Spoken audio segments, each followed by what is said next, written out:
Hi, I'm Karima Brown. It's Sunday and it's time for The Fix.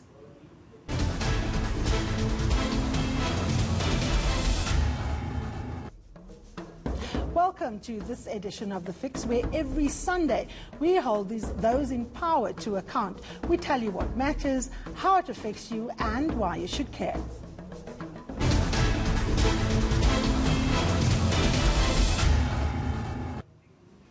Today, the New Development Bank, also known as the BRICS Bank, celebrates 5 years of its existence. Set up to provide a counterweight to the traditional Bretton Woods institutions, such as the World Bank and the IMF, the institution decided to leverage its collective financial clout to change the game of international aid and financial assistance to the global south.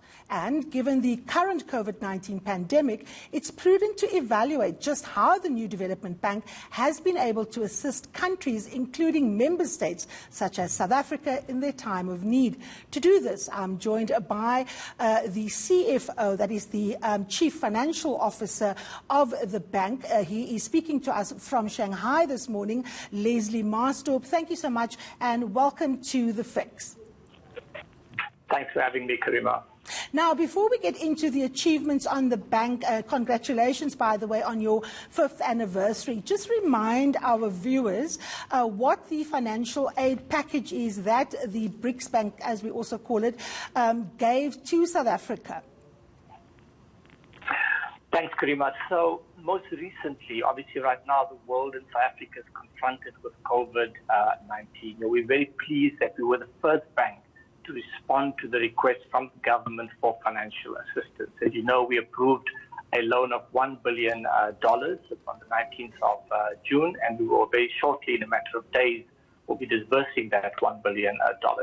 But in total, the bank has already approved loans north of $3 billion, and that translates to about 50 billion rand or so of financial assistance to South Africa.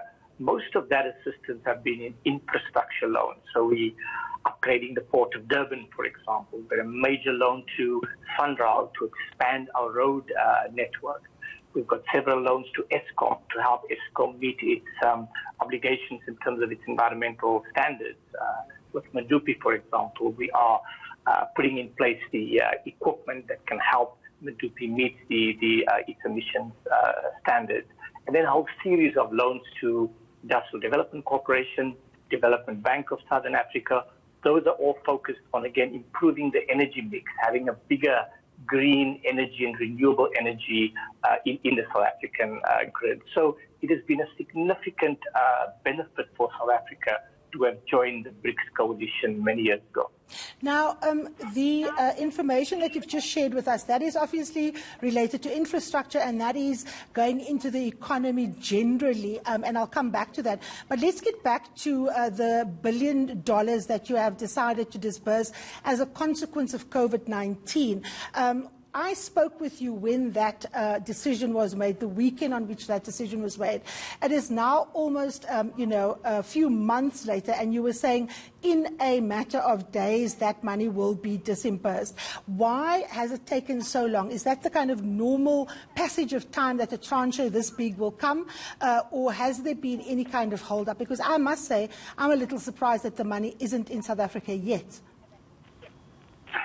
So when we spoke, Karima, it was around April, I think probably 1st or 2nd week of April when I was on your show. At that stage, we were approached by the government. In other words, the government made the request.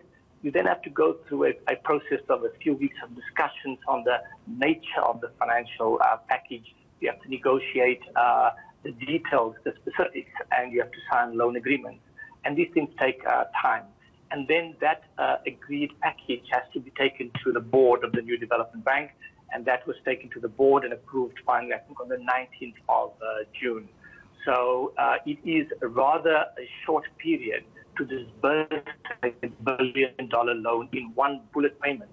Within, it would be a matter of 3 weeks before the money sort of hits the national revenue account of the government. That is a very short space of time. Normally, under ordinary circumstances, it could take months for a loan of that size to be negotiated and concluded.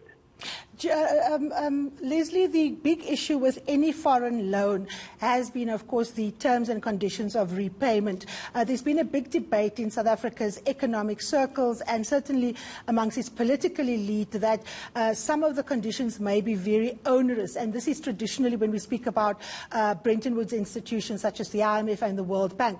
This is the BRICS Bank. South Africa is a member. What exactly are your conditionalities? So one of the reasons, I think, why the new development bank was the first to be approached, for example, by China. Our first loan was approved to China, to the Hebei province, Guangdong province, Henan province. These were the three most affected regions by the pandemic here in China. We were the first institution that China approached when they needed financial assistance to deal with the public health emergency. Again, we were also the first to be approached by South Africa. The same with India. And that's because the bank has much more streamlined processes, it's much more efficient in sort of that process of negotiating and concluding the actual agreement. With respect to conditionalities, there are no conditionalities. We are not a bank that prescribes. We're not like the International Monetary Fund that will set conditions on certain structural reforms the government must implement and a whole range of measures outside of the parameters of the loan. We identify the measures, the reporting measures. In other words, the government reports on how the money is spent, right? And we provide very favorable conditions. For example, this loan of South Africa has a 30-year maturity. So the government has 30 years to pay that loan back. And then secondly, the interest rate, Karima, is extremely low because the bank has such favorable terms on which it raises funding. In the South African case, for example, our loan is 6 months LIBOR plus 1.25%, which is not what any other institution can match in the South African context. All right, Leslie, let's focus now on your 5-year existence. When BRICS was formed, there was euphoria and certainly excitement in the Global South that there would be institutions that would almost provide some sort of counterweight to your historically kind of Western institutions such as the IMF, World Bank, that often put very stringent conditions, structural adjustment, particularly for Africa, which invariably leads to austerity and not spending on social services. When you evaluate the bank up to now, what would you say are your major successes? I think firstly, Karima, the bank over the 5 years, I'd say went through 3 different phases. During the startup phase for the first 2 years, it was really the sort of laying the foundations, right? Putting in place all the basics for the bank to actually assume the nature of a financial institution. We then went through kind of an exponential growth phase, during which time the bank's balance sheet significantly increased every year as we advanced loans to all of the BRICS countries. And now we're in the third phase, which is kind of a steady state where from this point onwards, we will roughly provide the same level of support with a bit of incremental change every year, but roughly the same support to each country. So that's the first big achievement. We now have advanced loans of $18.3 billion, and we will be well over $20 billion by the end of this year. So the first point is that it didn't exist 5 years ago, and today we have provided significant financial support to the 5 BRICS countries. The second big achievement, I would say, is the fact that most of the support in infrastructure has been to help our 5 countries green their economies. For example, almost a third of our exposures in the energy sector, where we're helping to improve the energy mix, where many of our countries, we have polluted cities here in China, in India, in South Africa. We need to reduce those carbon emissions, and we've made a significant contribution to that. When we talk about carbon emissions and climate change, given the kind of overwhelming nature of COVID-19 and some people saying it's a black swan event, people try to kind of almost forget about the fact that whatever economic plans that need to be put in place, whether it's infrastructure or energy, it needs to, of course, be compliant so that we can have a world which is sustainable. To what extent is that almost a coded, requirement, if you like, Leslie, given the fact that our very future actually is tied up with the way in which we invest in the economy in such a way that we actually curb emissions and, remain compliant with the targets that we've set ourselves? Krima, you're absolutely right. And in our case, it's not coded. It's hard-coded. It's not sort of a silent underpinning. It is an explicit requirement. The bank has, in its articles of agreement, in other words, in our legal statute, there's a provision for us to be committed to sustainability. That's why we call all of our infrastructure investments into sustainable infrastructure. So we want to, help our economies reorientate themselves towards a medium-term set of objectives to clean up the air, to clean up the quality of water, to clean up improve the quality of soil. It's all about improving quality of life, and it's about people's lives ultimately. So what we do is directly related to the Sustainable Development Goals, and we measure all of our loans against those criteria. Now, when you say that, Leslie, let's weigh up the fact that you've given South Africa a substantial amount of money for infrastructure development. Often when you see industrialization, infrastructure development happen on a massive scale, like, for example, in places like China, India, Brazil, and hopefully the African continent, environmental concerns aren't always a concern. I will give you an example. For example, in South Africa, in the Eastern Cape, in the Xolobeni area, there's been a long-running battle with environmentalists, the community, and currently now with the Minister for Minerals, because people can't agree on how to use the land. Or let me not say people, the community has said the land is not there for mining, but government is insisting that it is, and they've tied the development of a major road to it, and of course massive investment from institutions such as yourself.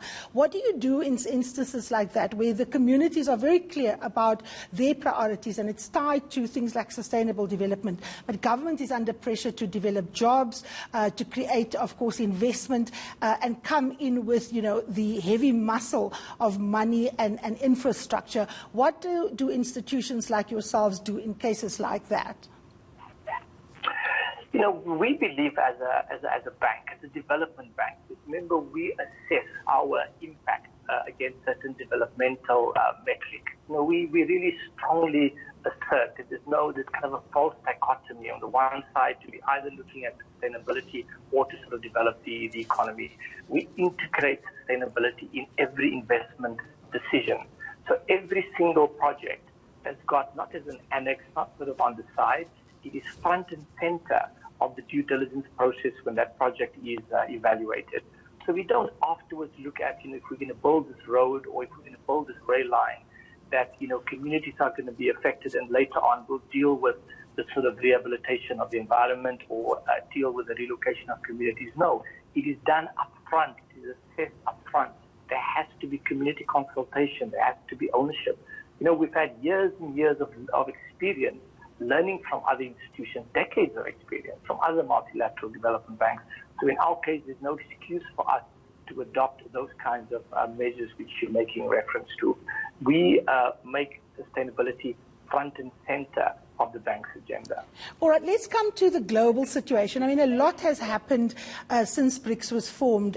You have different presidents in India, China, and of course also Brazil. Let's go to a country like Brazil. It is suffering, like South Africa, with huge numbers of people affected by COVID-19. In fact, its president is a COVID-19 positive, but he's been a very controversial person. What is the bank's investment in a developing economy of scale such as Brazil? We are active in all five countries, and with respect to COVID-19, we are very active, as I mentioned, in each of the five BRICS countries. Like the $1 billion loan to South Africa, we've made also a $1 billion loan specifically earmarked on helping the government in Brazil fight the public health emergency. Brazil is facing similar challenges to South Africa, or South Africa is facing similar challenges to Brazil. We had pre-existing economic crisis and situation to deal with. So prior to the pandemic, we were heading into a recession. Brazil was also in a recession. So there's a lot of similarities between our two economies. I think that in South Africa, we have had very strong, very bold leadership from March when the outbreak happened. And, the countries clearly had sort of different strategies. But I think it's very, very clear that Brazil right now is in a much deeper melee with respect to the pandemic, just looking at the numbers relative to where we are at South Africa. Okay, final question, Leslie. You are in existence for 5 years. What's next? What's the big next thing for the New Development Bank? I would say the first 5 years was about demonstrating that this can be done. Emerging markets have come together without any advanced industrialized participation and built a formidable financial institution. This year, we would have advanced $10 billion of support to the BRICS countries just on COVID. On COVID alone, $10 billion of assistance. That money would not have been available if the bank was not created. So the bank was a BRICS creation of just these 5 countries. The next phase is what some people call BRICS Plus. It's about expansion beyond BRICS, going into other emerging markets. So from this year onwards, the bank has just last week, the first term of the previous president, Kamas, came to an end. The new president has just started a few days ago. And the next phase is now about expanding the membership of the bank. So what this will mean, Karima, is that each of the 5 BRICS countries will dilute their shareholding from 20%, eventually they'll own 11% each. That will be 55% for the 5 countries. And then another 25% of equity will be set aside for other emerging markets. So you will see other large emerging markets from all the different parts of the world joining, and you will also see non-borrowing members joining, so potentially countries from Europe, potentially other developed countries in Asia as well. So the next phase of the bank is going to, on the basis of this solid foundation, to expand its reach and to become a truly emerging market-focused global financial institution. All right, certainly exciting things there for the New Development Bank. Leslie Maasdorp, of course, a South African who is the Chief Financial Officer, speaking to us there from Shanghai. Up next, why do we still have a National Youth Development Agency? And does it serve the interests of young people in South Africa? Don't go anywhere.